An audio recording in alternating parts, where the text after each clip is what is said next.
Cinderella Bernard, conseillère départementale du canton de Bégard, présidente du groupe communiste et républicain depuis 2015 et je suis mariée, mère de 4 enfants, éducatrice spécialisée de formation. Donc maire de Tonquédec et conseiller départemental. Je suis là aujourd'hui pour présenter ma candidature auprès de vous avec beaucoup de fierté. Stéphanie Karadec-Baucher, 38 ans, mariée, 2 enfants. Je suis agent administratif. Élue depuis 2014, je suis maire de Trégono depuis l'année dernière et conseillère communautaire à Guingamp-Paimpol-Agglo. Samuel Gaouillat, 51 ans, marié, 2 enfants, élu local depuis 2008, maire de Pontrieux, vice-président de Guingamp-Paimpol Agglomération.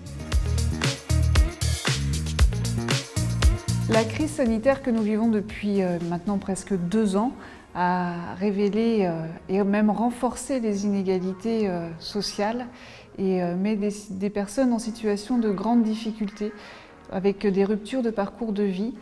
Et c'est là où notre collectivité, celle du département, qui est chef de file de toutes les solidarités, a un rôle majeur à jouer.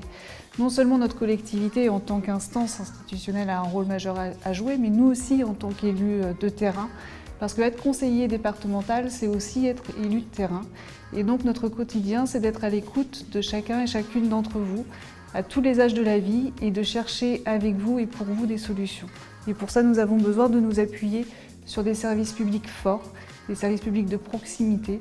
Et ça va être tout l'enjeu de cette campagne, ça va être tout l'enjeu de retrouver un département à gauche, uni, fort dans sa diversité. Donc le monde agricole auquel j'appartiens, qui aujourd'hui est le principal employeur de notre département, donc a besoin pour demain un énorme soutien. Nous les accompagnerons dans l'innovation et la recherche, dans le développement des circuits courts. Nous accompagnerons les solutions pour acquérir du foncier sur notre territoire, qui est le vecteur principal pour le développement de nos exploitations. Également, nous travaillerons pour garantir une rémunération à nos producteurs qui permettent la longévité de nos exploitations. Il est nécessaire que le département accompagne les communes afin d'avoir des logements adaptés aux personnes âgées, mais également en situation de handicap. Pour s'épanouir et s'émanciper dans notre canton, c'est aussi valoriser la dynamique de notre territoire. Cette valorisation passe par les mobilités. Les mobilités, qu'elles soient terrestres, maritimes ou ferroviaires, doivent nécessairement prendre en compte cette dynamique.